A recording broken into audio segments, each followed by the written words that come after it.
विश्वानि देव सवितर्दुरितानि पराशुवे यद्भद्रं तन्मे आशुवे। आज मैं अपने आर्य वेददर्शन चैनल पर आज का मेरा विचार होगा, जैसे आज पूर्णमासी है और आगे अमावस्या आएगी, तो इस तरह 16 दिन बनते हैं। लोगों की प्राचीन जो विचारधारा है ये भारतवर्ष में, तो वो श्राद्ध निकालते हैं। श्राद्ध का मतलब जैसे जिन तिथियों में हमारे पूर्वज माता पिता गुरु आदि जो गुजर गए हैं, उन तिथियों में उनको याद कर करके और हम भोजन कराते हैं। तो वो जो है उनके नाम पे कराते हैं या उनको पहुंचाते हैं कि भाई आज मेरे पिताजी का श्राद्ध है, वो थाली लगा कर रख दी। तो मेरा कहने का मतलब यह है, श्राद्ध जो होता है वो मृतकों का नहीं है। श्राद्ध तो जीवित माता पिता गुरुजनों का होता है। श्राद्ध का मतलब है श्रद्धा पूर्वक इनकी सेवा करो, इनकी पूजा करो, इनको भोजन दो, इनको वस्त्र दो। ये श्राद्ध का मतलब है श्रद्धा पूर्वक हम अपने माँ पिता सभी की सेवा करें। तो इसलिए जो हम मरने के बाद उनको भोजन पहुंचाना चाहते हैं वो वहाँ तक नहीं जा सकता।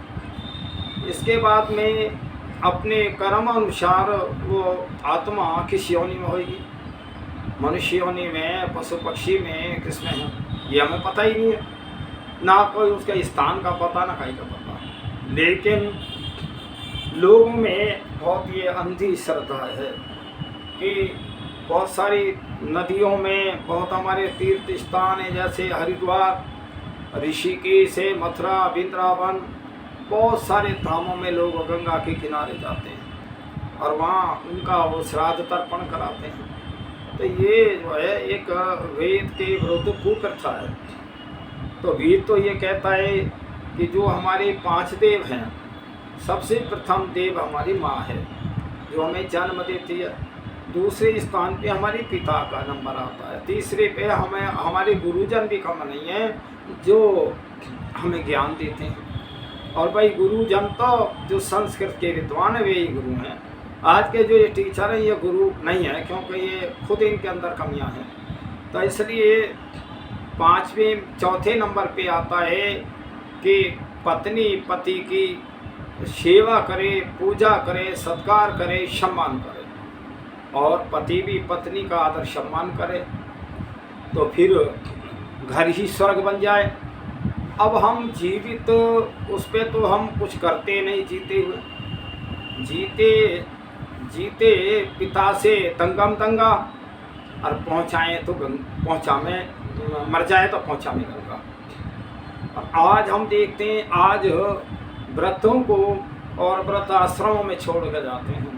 खूब पैसा है, ऐसा नहीं, गरीबी नहीं है, धनाढ़ हैं, बाल बच्चे कहीं विदेशों में नौकरी कर रहे हैं, अच्छा पैसा कमा रहे हैं, और माता पिता को वहाँ छोड़े, संपत्ति छीन लें और उन्हें धक्का मार के निकाल रहे हैं।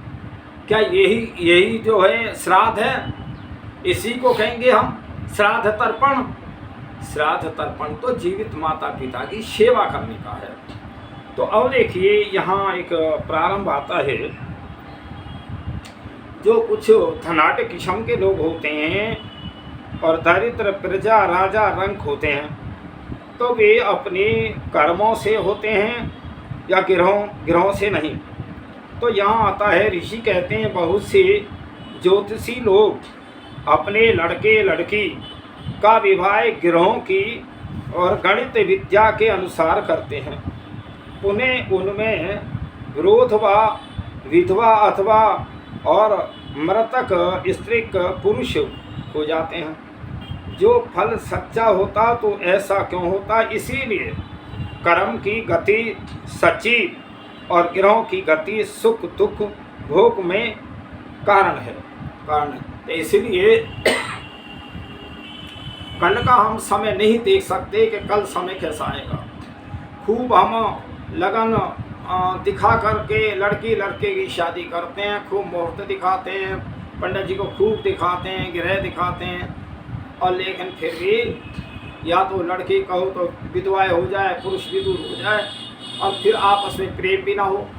तो ऐसा है, कल की जो भविष्यवाणी कोई नहीं कर सकता दुनिया में। तो जो हम कर्म करते हैं उसी का हमें फल मिलता है। फिर यहाँ आता है, जो तुम गिरोह का फल मानो, तो इसका उत्तर दो कि जिस क्षण में एक मनुष्य का जन्म होता है और जिसको तुम ध्रुवा त्रुटि मानकर जन्म पत्र बनाते हो, उसका जन्म पत्र बनाते, उसी समय में भूगोल पर दूसरे का जन्म होता है। वह नहीं जो कहो होता है, तो जो कहो कि नहीं होता तो झूठ, और जो कहो होता है तो एक चक्रवर्ती के राजा के सैदरस भूगोल में दूसरा चक्रवर्ती राजा क्यों नहीं होता, जब उसी क्षण में और उसी उसमें दो बच्चे जन्म ले रहे हैं, लेकिन दोनों का विचारधारा अलग अलग है, माता पिता अलग हैं, उनके कर्मानुसार अलग को मिल रहे हैं। जब एक ही क्षण और एक ही घड़ी में उनके जन्म हैं, तो उन दोनों को सुख सुविधाएं बराबर होनी चाहिए, लेकिन यहाँ फिर गणित फेल हो जाता है। इसलिए तो इतना तुम कह सकते हो कि यह लीला हमारे उदर भरने की है। तो जो ढोंगी पाखंडी रहे हैं, ये सारी कुप्रथाएं महाभारत काल के बाद से आई हैं। पहले में कोई वैदिक संस्कृति में ऐसी है ही नहीं कि जो कहीं ये श्राद्ध हो। तो फिर आता है प्रश्न, क्या गरुड़ पुराण भी झूठा है? ऐसे इन पुराणों ने ही तो हमारा एक तरह वैदिक संस्कृति का पतन किया है। फिर उत्तर के हाँ असत्य है। फिर मरे हुए जीव की क्या गति होती है? तो यहाँ ऋषि उत्तर देते हैं, जैसे उसके कर्म हैं ऐसे कोई परमात्मा भी कोई गलत उसको निर्णय नहीं देता, ना कोई पक्षपात करता परमात्मा।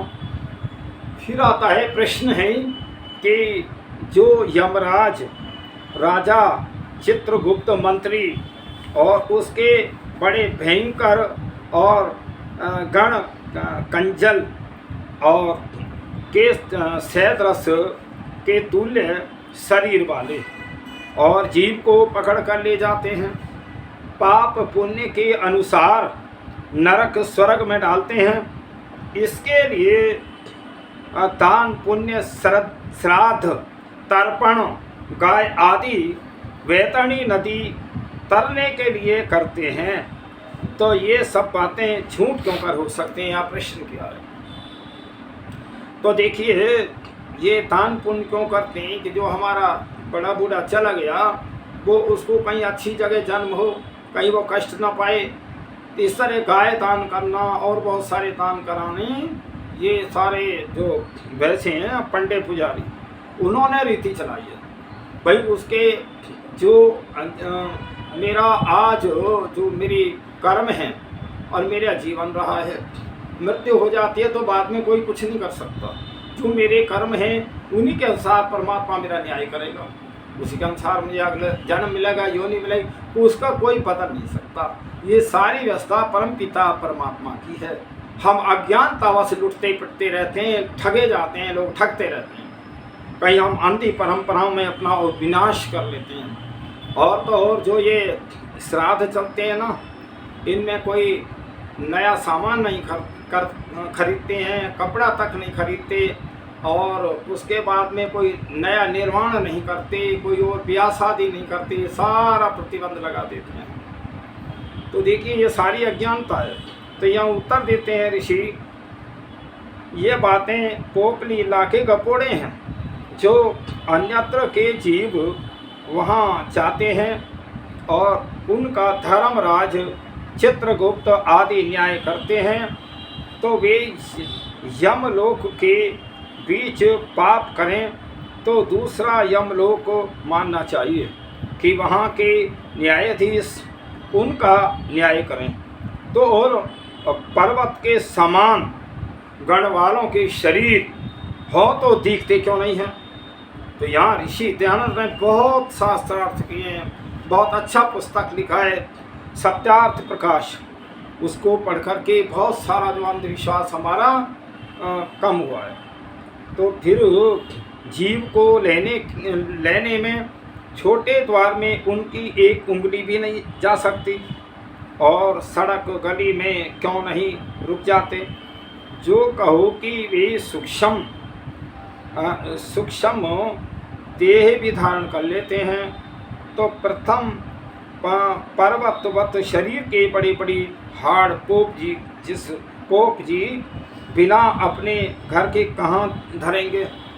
तो मरने के बाद जो ये सारे गपोड़े थे, फिर कहा कि जब जंगल में आग लगती है तो तब एकदम पीपल का आदि जीवों के शरीर छूटते हैं, और उनको पकड़ने के लिए असंख्य यम के गण और आवें, तो वहाँ अंधकार हो जाना चाहिए। और जब आपस में जीवों को पकड़ने को दौड़ेंगे, तब कभी उनके शरीर ठोकर खा जाएंगे। तो जैसे पहाड़ की बड़ी बड़ी शिखर टूटकर पृथ्वी पर गिरते हैं, वैसे उनके बड़े बड़े अवयव और गरुड़ पुराण आदि के बाँचने सुनने वालों के आंगन में भी गिर पड़ेंगे, तो वे दब कर मर जाएंगे। देखिए ऋषि ध्यान ने प्रत्येक उसका जो बहुत अच्छा जवाब दिया है। फिर कहते हैं ऋषि श्राद्ध तर्पण पिंडदान उन मरे हुए जीवों को तो नहीं पहुंचता है, किंतु मृतकों के प्रतिनिधि पोप जी के घर उदर और हाथ में पहुंचता है। जो बैतरणी नदी के लिए गौदान लेते हैं, वह तो पोप जी के घर में ही अथवा कसाई आदि के घर में पहुंचा देता है। बैतरणी पर गाय नहीं जाती है, उन्हें किसकी पूंछ पकड़ कर तरेगा। तो जो हाथ तो यहीं जलाया गया, गाड़ दिया गया, फिर पूंछ कैसे पकड़ेगा। तो यहाँ महर्षि ने बहुत सारी दृष्टांत दे के समझाया है।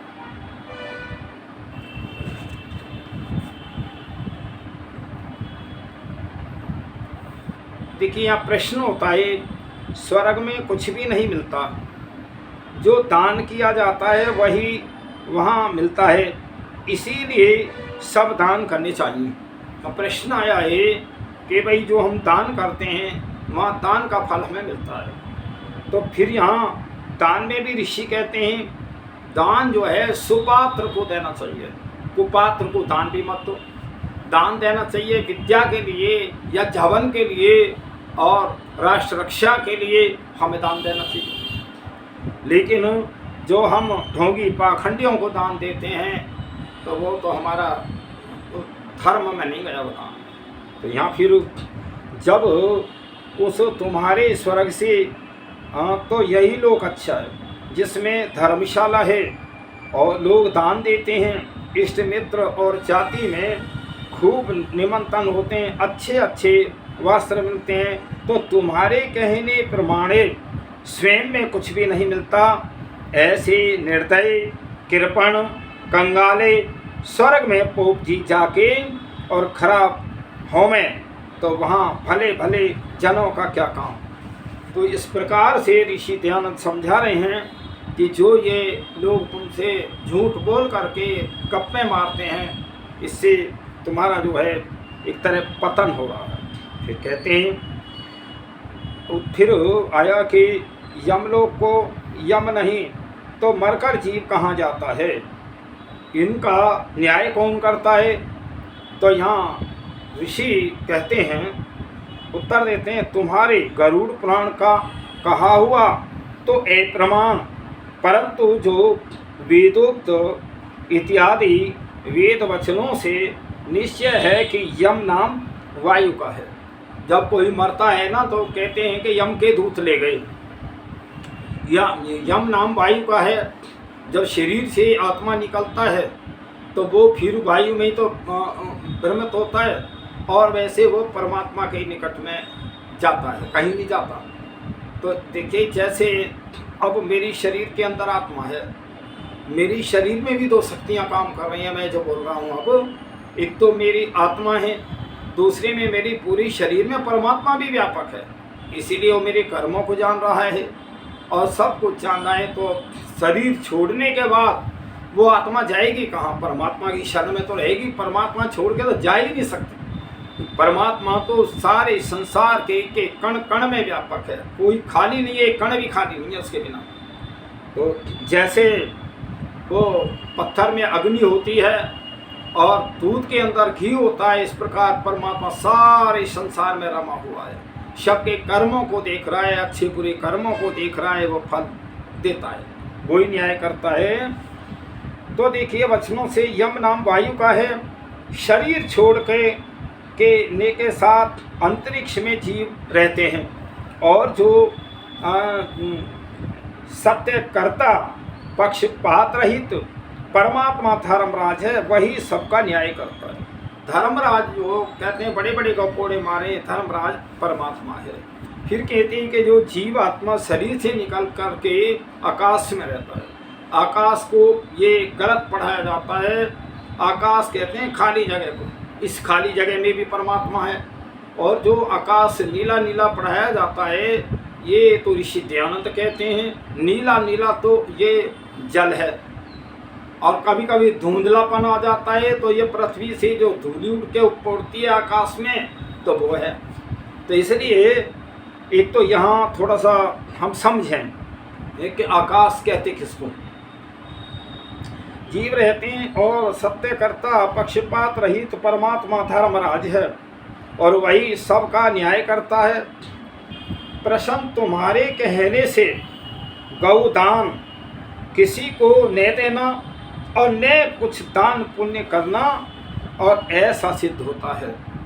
तो यहाँ प्रश्न किया है कि जी ऋषि तुम्हारे कहने से तो कोई दान भी ना करना।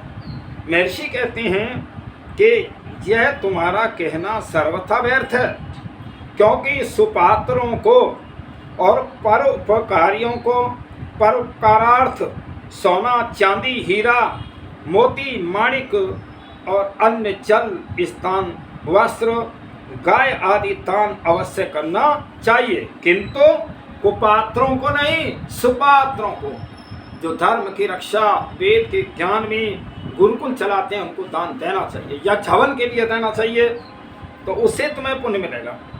अब प्रश्न आता है कि कुपात्र और सुपात्र का लक्षण क्या है? कुपात्र कौन है, सुपात्र कौन है?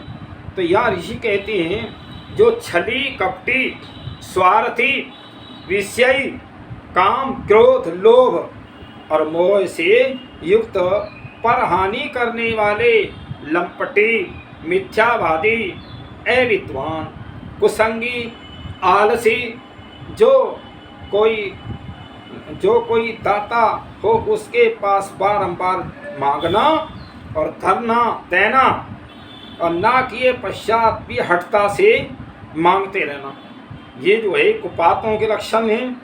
और जाना और फिर हठता से जो संतोष न होना और जो दे उसकी निंदा ना दे उसकी निंदा करना, साप और गाली प्रदान करना, ये कुपात्रों के लक्षण हैं।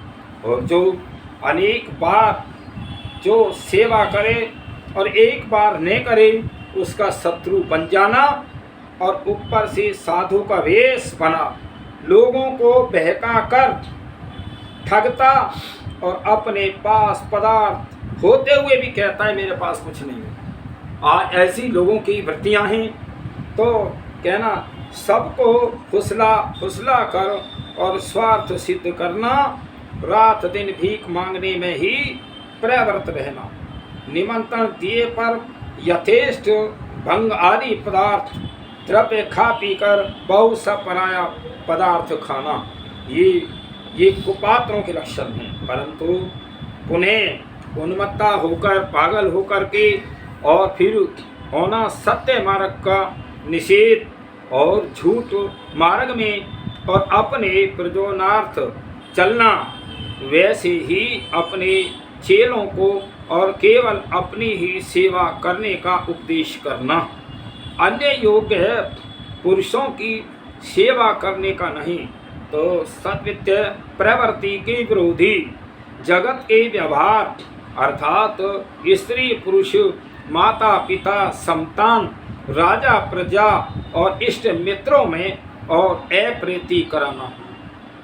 आज जितने ये ठग हैं ना, जो इनके सत्संग होते हैं उनमें बहुत बहुत उल्टी शिक्षाएं देते हैं। कई सत्संगी तो ऐसे हैं और पति पत्नी को चेला बना लेते हैं। पत्नी से कहते हैं पति को मत कहना, और पति से कहते हैं पत्नी को मत कहना। कितना प्यारा संबंध है, उसमें भी ये लोग जो है फूट डालते हैं। और वो यहाँ तक भी कई लोगों को सुना है कि वो कहते हैं कि ये जो है बोलते तुम पति पत्नी भाई बहन का रिश्ता हो गया। क्या इनको मूर्ख कहेंगे या ये विद्वान कहेंगे? ऐसे जो है लोगों को उनकी बुद्धि को बिगाड़ना और अपने मत और चाल में फंसाना, उनका धन सारा जो अपने अर्पण करके और अपना वो कर लेना। तो ऐसे ढोंगी पाखंडियों के सत्संगों में मत जाया करो। तो गुरु मंत्र देते हैं कि ये अपने पति को मत बताना, पति कहते पत्नी को मत बताना। अरे गुरु मंत्र तो ये जो हमारा वेदों में आया ना, जो ओम भूर्भुवस्सुः तत्सवितुर्वरेण्यं भर्गो देवस्य धीमहि धियो यो नः प्रचोदयात्। चारों वेदों में बहुत श्रेष्ठ मंत्र है। इसकी व्याख्या अगर आप पढ़ें, इसका अर्थ बहुत अच्छा है। तो गुरु मंत्र तो ये है। अब वो कान में कुछ कह देते हैं या फिर क्या बताइए मत। तो ये क्या है, ये घर बिगाड़ने वाले हैं या घर बसाने वाले हैं? ऐसे ठगों के चक्कर में मत आना। ऐसे ही ठग जो है ये श्राद्ध और तर्पण दुनिया भर का ढोंग और पाखंड बताते हैं। देखिए, आपने श्राद्ध करना है तो श्रद्धा पूर्वक माता पिता गुरुजन और श्रेष्ठ जनों को, विद्वानों को हम खूब सेवा करें। ऐसा नहीं है, सेवा करनी चाहिए, ये गृहस्थियों का धर्म और कर्म है। लेकिन मरने के बाद नहीं पहुंच सकता। अच्छा, अगर ऐसे ही मरने के बाद जाए, मान ले किसी का पति नौकरी करता है, कहीं कंपनी में करता है, सर्विस करता है, मान 1 बजे लंच होएगा। अब वो खाना अपने घर से लेके जाता है, तो क्योंकि भूख लगेगी तो खाना खाएगा। तो मैं बताना चाह रहा हूँ, अगर इसी प्रकार भोजन पहुंच जाए तो पत्नी 1 बजे उसकी थाली लगा कर रख दे रसोई में कि मेरे पति के नाम की ये है थाली, क्या पहुंच जाएगी? अभी आपके घर में भी कहीं वो अतिथि गृह बने हुए हैं और रसोई कुछ दूरी पे है, वहाँ अगर अतिथियों के नाम की थाली लगा दी जाए रसोई में, तो वह 10 मीटर 4 मीटर भी दूर नहीं जा सकती। ये बताओ, जिनका कोई पता ही नहीं है कि वो हमारी माता पिता कहाँ चले गए, किस योनि में, किस देश में, किस प्रदेश में, तो उनको कैसे भोजन पहुँच सकता है? यही बात तो तुम्हारी बहुत प्रसिद्ध है कि तुम जो है मरे हुए को भी भोजन पहुंचाते हो।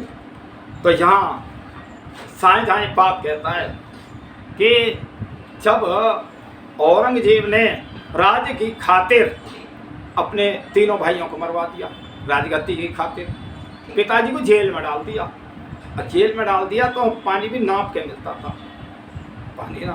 तो तब जो है साईं झाई कहता है एक बार, अरे इन मुसलमानों से तो हिंदू ही अच्छे हैं कि वो अपने मरे हुए माता पिता को भी भोजन पहुँचाते हैं, श्राद्ध करते हैं। तो देखिए, यहाँ तो तुम्हारी श्रद्धा तो ठीक है, पर यह श्रद्धा अंधी है। जीवितों की क्या करो, जीवित माता पिता गुरुजनों की सेवा करो, तभी उनको लाभ जाएगा। तो यहाँ तुम्हारी इस श्रद्धा के ऊपर तो मुस्लिम भी, एक मुस्लिम बादशाह शाहजहाँ भी तुम्हारी बड़ाई करता है कि इससे तो हिंदू धर्म ही अच्छा है। और वही अपने मरे हुए माता पिता को भी और भोजन पहुंचाते हैं, जल पहुंचाते हैं, व्रत करते हैं। तो इसलिए संसार के लोगों, तुम हो तो अच्छे, लेकिन तुम जीवित की किया करो, बस इतना अंतर है। जीवित माता पिता की, तो जीवित माता पिता से तो दंगम दंगा, और जब मर जाएं तो पहुंचाने गंगा। और जीवित माता पिता को तो कितने ही आप फोनों में देखें, रोते हुए नजर आते हैं, उन्हें व्रत आश्रमों में छोड़े आते हैं। खूब धनाढ़ हैं, कंगाली नहीं है, अच्छा पैसा कमा रहे हैं, पर कि इनकी सेवा कौन करें? आज पुत्र वधुआं भी सास को पीट रही हैं। बड़े कमाल का ये कितना पतन हो गया हमारा। ये पतन हमारा विदेशी शिक्षाओं से हुआ है। हमारी भारतीय शिक्षा में ये नहीं है। भारतीय शिक्षा में तो बहुत अच्छा वो है। तो यहाँ फिर और जो ब्रह्मचारी जितेंद्रिय और वेद आदि विद्या के पढ़ने पढ़ाने हारे, सुशील सत्यवादी, परोपकारी, प्रिय, पुरुषार्थी, उदार और विद्या धर्म की निरंतर उन्नति करने हारे, धर्मात्मा, शांत, निंदा स्तुति से हर्ष शोक रहित और निर्भय उत्साही, योगी, ज्ञानी, सृष्टि क्रम, वेद आज्ञा, ईश्वर के गुण कर्म, स्वभाव अनुकूल वर्तमान करने हारे और न्याय की रीति युक्त, पक्षपात रहित और सत्य उपदेश, सत्य शास्त्रों के पढ़ने पढ़ाने हारे के परीक्षक, किसी की लल्लो पत्तो न करने वाले, प्रश्न के यथार्थ समाधान करता और अपनी आत्मा के तुल्य, अन्य का भी सुख दुख हानि लाभ और समझने वाले और अविद्वान, कलेश, हट, दुराग्रह और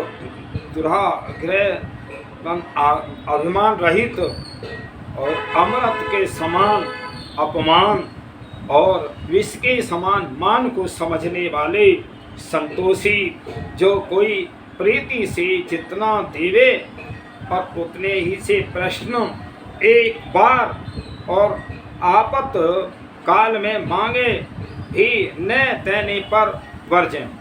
मांगना भी कोई आपातकाल है, साधन ही नहीं, और जितना मेरा खर्चा उतना ही मांगा। अगर आप असमर्थ हैं, मांगना तो चाहिए भी नहीं, लेकिन जितना मैं खाता हूँ उतना ही मांगो।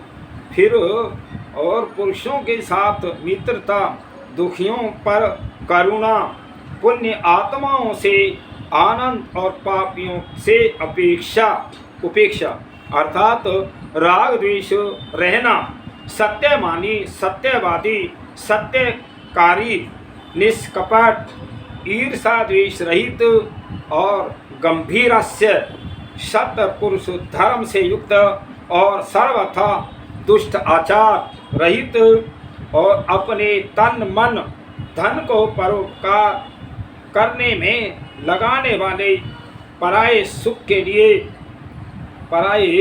के लिए अपने प्राणों को भी और समर्पित करता इत्यादि शुभ लक्षण युक्त सुपात्र होते हैं। परंतु दुर्भिक्ष आदि आपातकाल में अन्न, जल, वस्त्र और औषधि, पथ्य, स्थान के और अधिकारी सब प्राणी मात्र हो सकते हैं। तो देखिए फिर प्रश्न आया, दाता कितने प्रकार के होते हैं। देखिए अब जैसे आपातकाल आई हुई है, एक भारतवर्ष में तो भी बहुत ज़्यादा जल का जो है बहाव है, स्तर है, और कहीं ये पहाड़ों से बहुत अथाह पानी आ रहा है। ये कर्म तो हमारे ही हैं, ऐसा नहीं है। प्रकृति ऐसे नहीं बिगड़ती। प्रकृति को बिगाड़ने वाला, छेड़छाड़ करने वाला मनुष्य है। पर जहाँ जो भी आपत्ति आई है, हम उनका सहयोग करें यथा जैसी हमारी शक्ति है, और हमारी सरकारें, हमारी राज व्यवस्थाएँ उनका करें। तो फिर आता है, तो इसलिए यहाँ आता है दाता कितने प्रकार के होते हैं जो दान करना चाहिए। 3 प्रकार के, उत्तम, मध्यम और निकृष्ट। उत्तम दाता उसको कहते हैं जो देश, काल और पात्र को जानकर सत्य, विद्या और धर्म की उन्नति रूप परोपकारार्थ देवे। मध्य वह है जो कीर्ति व स्वार्थ के लिए दान देवे। तो ये जो कुछ स्वार्थ के लिए देते हैं, कुछ वास्तव में आवश्यकता के लिए देते हैं। नीच वह है कि जो अपना व पराया कुछ उपकार न कर सके, किंतु वैश्यागमन आदि व भांड भाटों आदि को देवे। तो देते समय तिरस्कार, अपमानित आदि कुचेष्टा भी करे, पात्र कुपात्र का और कुछ भी भेद न जाने, किंतु सब अन्न पार पंसे। तो बेचने वालों के समान और समान विवाद, लड़ाई और दूसरी धर्मात्मा को दुख देकर सुखी होने के लिए और दिया करें तो वही अधम दाता है। अर्थात जो परीक्षा पूर्वक विद्वान धर्म आत्माओं का सत्कार करे वह उत्तम, और जो कुछ परीक्षा करे व न करे परंतु जिसमें अपनी प्रशंसा हो और उसको मध्यम, और जो अंधाधुंध परीक्षा रहित और निष्फल दान दिया करें वह नीच दाता होता है। तो यहाँ दानियों की भी वो करी है। फिर आता है प्रश्न, तो जो ये गरुड़ पुराण आदि ग्रंथ हैं वेदार्थ व वेद के भी पुष्टि करने वाले हैं व नहीं? तो देखिए हम महर्षि उत्तर देते हैं, जैसे कोई किसी का प्राण ही नहीं निकल रहा, कष्ट पा रहा है, तो कहते हैं ये सब पुराण की कथा सुनाओ, कई कहते हैं भाई सब भागवत सुनाओ, कोई कहते हैं कि भाई इसे गीता सुनाओ। मैं कह रहा हूँ जब जीवात्मा अचेत अवस्था में है और वो समझ भी नहीं रहा और कहते हैं कि भाई इसके सुख में प्राण निकल जाए या इसकी मनोवृत्ति जो है अच्छी हो जाएगी, और जब शरीर छोड़ेगा ये तो अच्छा है कि जैसी भावना आत्मा में रहती है वैसे अगली गति होती है, लेकिन जब मैंने जीवन भर तो पाप किए और अंतिम समय में गीता भी सुनो, पुराण की पुस्तक भी सुन, तो उससे ज़्यादा लाभ नहीं होगा। तो उन पुराणों में तो सारे घपोड़े हैं, तो इसलिए इन पुराणों की देन है मूर्ति पूजा, जाति प्रथा, ऊंच नीच और छोटा बड़ा, और इन्हीं की देन है ईसाई मत, मुस्लिम मत, हिंदुत्ववाद, ये सारे मत मतांतर पुराणों से भागवत आदि ग्रंथों से ये चले। ये वेद के विरुद्ध हैं, ठप्पे लग रहे हैं, वेद के दे दिए हैं कहीं कहीं और ऋषियों के नाम दिए हैं, लेकिन हैं गपोड़े, इनको ध्यान से पढ़ा करो। फिर आता है तो उत्तर नहीं, किंतु वेद के विरोधी और उल्टे चलते हैं तथा तंत्र भी वैसे ही हैं। जैसे कोई मनुष्य एक का प्रिय सब संसार का शत्रु हो, वैसा ही पुराण और तंत्र का मानने वाला पुरुष होता है, क्योंकि एक दूसरे से विरोध कराने वाले हैं, माने ग्रंथ हैं। तो इन सब का मानना किसी विद्वान का काम नहीं, किंतु इनको मानना अविद्वान है। तो देखिए जितने भी वेदों को छोड़ करके जितने भी धर्म मत पंथ हैं, कोई भी है कुछ, ये सारे एक दूसरे के पक्षपाती हैं। धर्म है कहाँ ये केवल संगठन है, और संगठन मजबूत करके एक दूसरे पर लड़ रहे हैं। तो मैं कई बार अगर देखो शिव पुराण में त्रयोदशी सोमवार, आदित्य पुराण में रवि चंद्रखंड में और सोम ग्रह वाले मंगल, और बुध बृहस्पति शुक्र शनिश्चर राहु केतु की वैष्णव एकादशी और वामन की द्वादशी, नरसिंह अनंत की चतुर्दशी, चंद्रमा की पौर्णमासी और दिक्पालों की 10वीं, दुर्गा की 9वीं और वसुओं की 8वीं और मुनियों की 7वीं, कार्तिक स्वामी की 6वीं और नाग की 5वीं, गणेश की 4थी और गौरी की 3य, अश्विनी कुमार की 2य, आथा देवी की प्रतिपदा, पितरों की अमावस्या। पुराण रीति से ये दिन उपवास करने के हैं, और सर्वत्र यही लिखा है कि जो मनुष्य इन बार और तिथियों में अन्नपान ग्रहण करेगा तो वह नरकगामी होगा। एक भी दिन ऐसा नहीं छोड़ा है कि जो जिस दिन कोई ये महीने का रह गया हो। अगर तुम व्रत न करोगे तो क्या फिर मरोगे? तो इसलिए एक और ये ढोंग और पाखंड नहीं है तो क्या है, ऐसी उन पे पुस्तकों पे प्रतिबंध भी लगना चाहिए जो मनुष्य को भ्रमित करती हैं, मनुष्य को राक्षस बनाती हैं मनुष्य की बुद्धि को बिगाड़ती हैं, मनुष्य को लड़ाती हैं, ऐसी पुस्तकें मान्य नहीं होनी चाहिए। किसी धर्म मत की हो, चाहे हिंदू मत, ईसाई मत, मुस्लिम मत, सभी ये मतों की पुस्तकें हटानी चाहिए कायदे में। विश्व में शांति चाहते हो तो देखिए, अब पोप और पोप जी के चेलों को चाहिए कि किसी बार अथवा किसी तिथि में भोजन न करें, क्योंकि जो भोजन व पान किया तो नरकगामी होंगे। अब निर्णय सिंधु, धर्म सिंधु और व्रतार्क आदि ग्रंथ जो भी प्रमादी लोगों के बनाए हुए हैं, उन्हीं में एक व्रत की ऐसी दुर्दशा की है कि अर्थात जो बताने के लायक नहीं। तो इसलिए और जितने पाप हैं वे सब एकादशी के दिन बसते हैं। लोग एकादशी का व्रत करते हैं, भूखे रहते हैं। तो भूखा रहना व्रत नहीं है। देखिए, मैं आज व्रत करता हूँ, आज का मैंने व्रत यूँ इसलिए किया है कि मैं आज से शराब पीनी छोड़ता हूँ, आज से मैं अंडे मांस खाना छोड़ता हूँ, बीड़ी सिगरेटें पीना छोड़ता हूँ, मैं झूठ नहीं बोलूँगा, मैं रोज़ हवन करूँगा, तो सुबह शाम संध्या करूँगा। ये है व्रत, इसका नाम है व्रत, ये है तप। लेकिन वहाँ कोई सोचते ही नहीं। तो यहाँ कह रहे हैं कि वो सारे पाप जो एकादशी के दिन अन्न में बसते हैं, इस पोप जी को से पूछना चाहिए कि किसके पाप उसमें बसते हैं, और तेरे पिता आदि के बसते हैं। सबके पाप एकादशी में जा बसे, तो एकादशी के दिन किसी को दुख न रहना चाहिए, दुखी नहीं रहना चाहिए। ऐसा तो नहीं होता, किंतु उल्टा सुधा भूख से आदि से दुख होता है।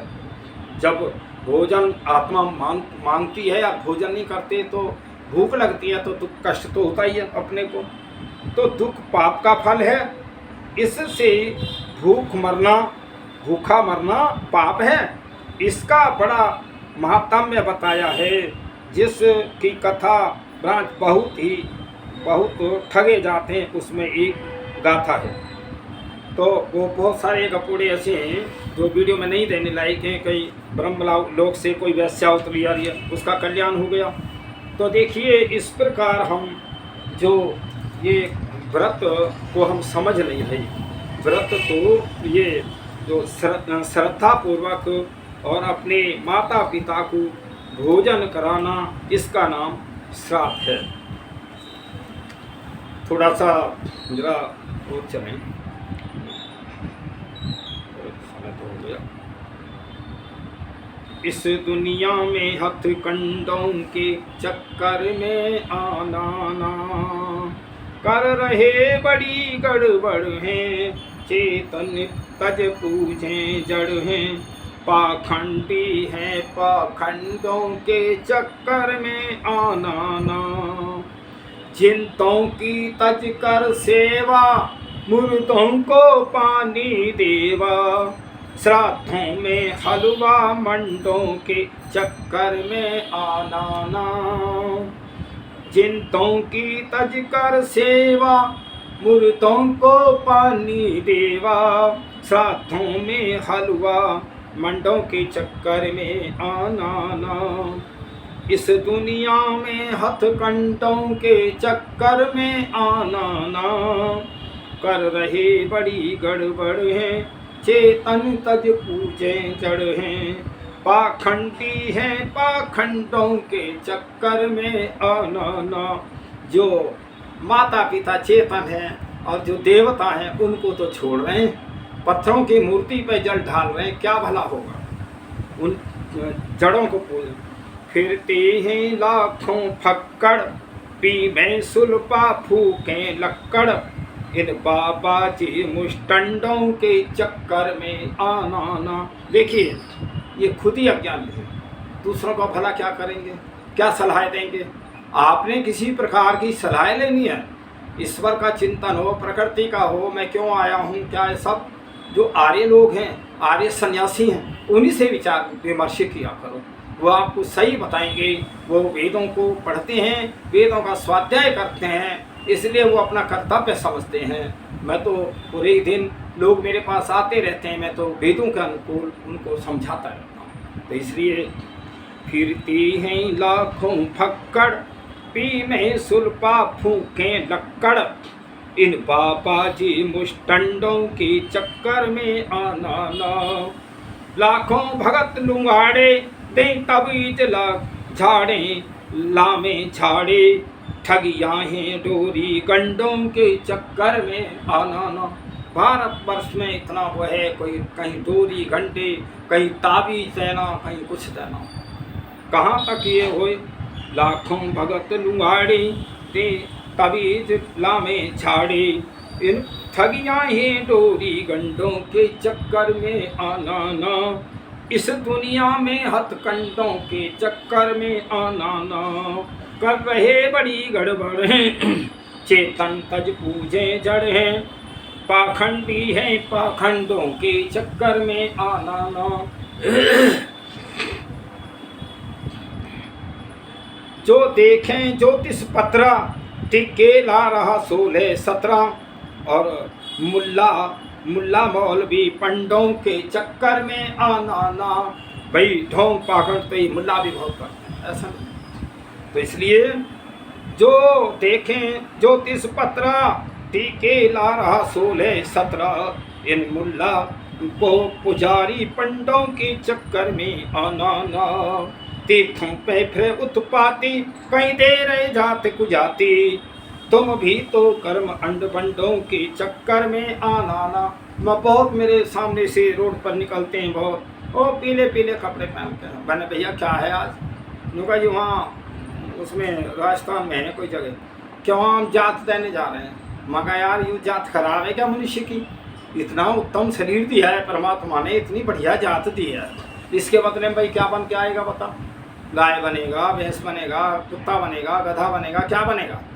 इसलिए विचार करो, अरे जात का कैसे बदल सकते हो? ये परमात्मा का दिया हुआ शरीर है, ये बदला नहीं जा सकता। आप इसे जात बदलो तो इसकी जात जो है वेदों के अनुकूल इसका व्यवहार आचरण करो, तो आपका सब कुछ शांति हो जाएगी घर में। तो लोग जो है इस तरह जो है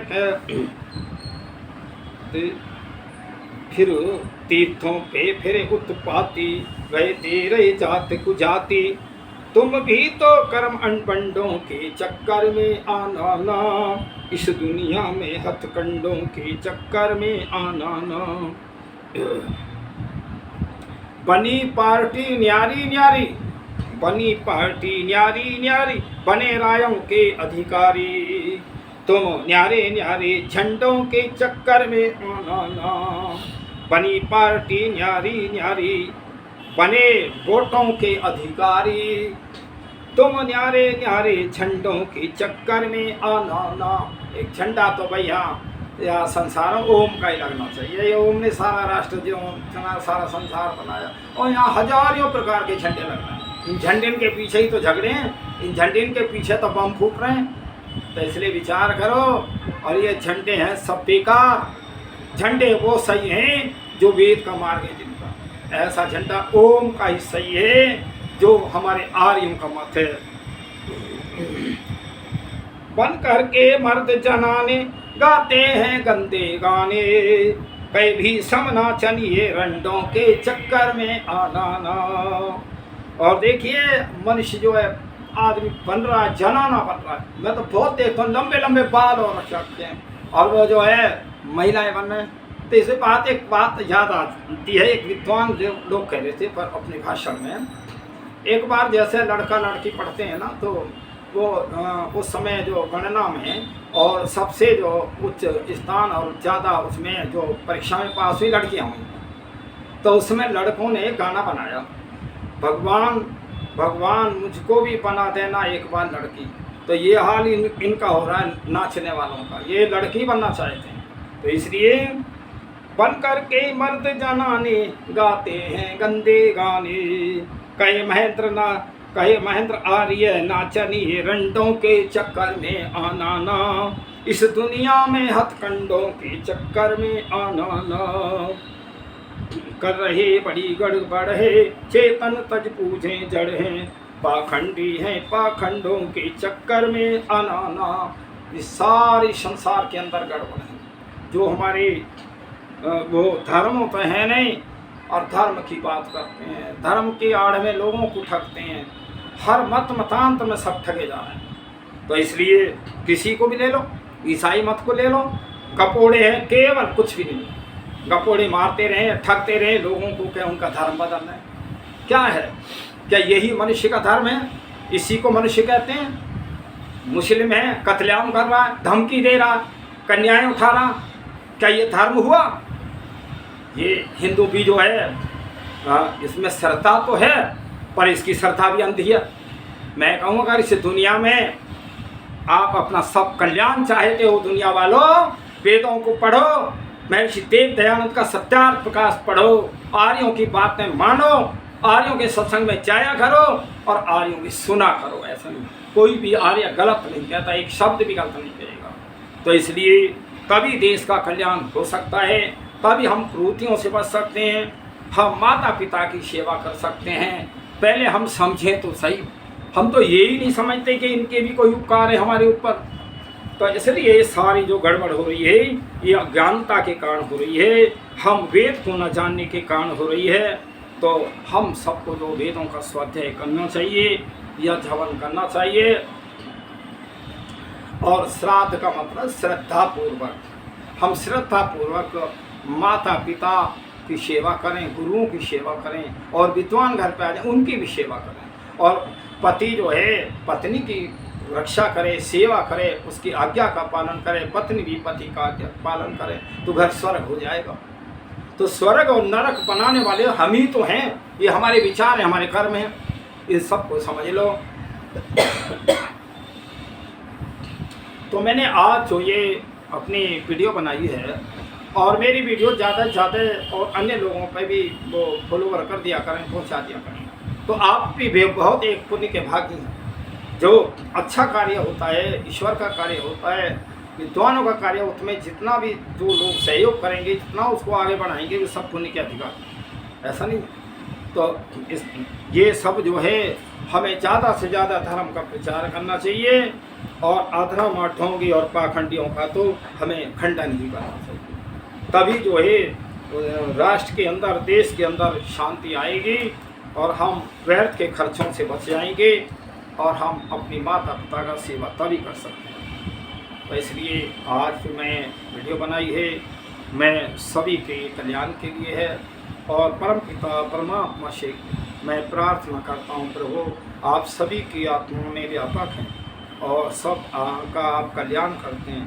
हे प्रभु, सभी की आत्मा में तुम ज्ञान का प्रकाश करो, इनका अंधकार दूर हो, ज्ञान की तरफ सारे विश्व के लोग आएँ।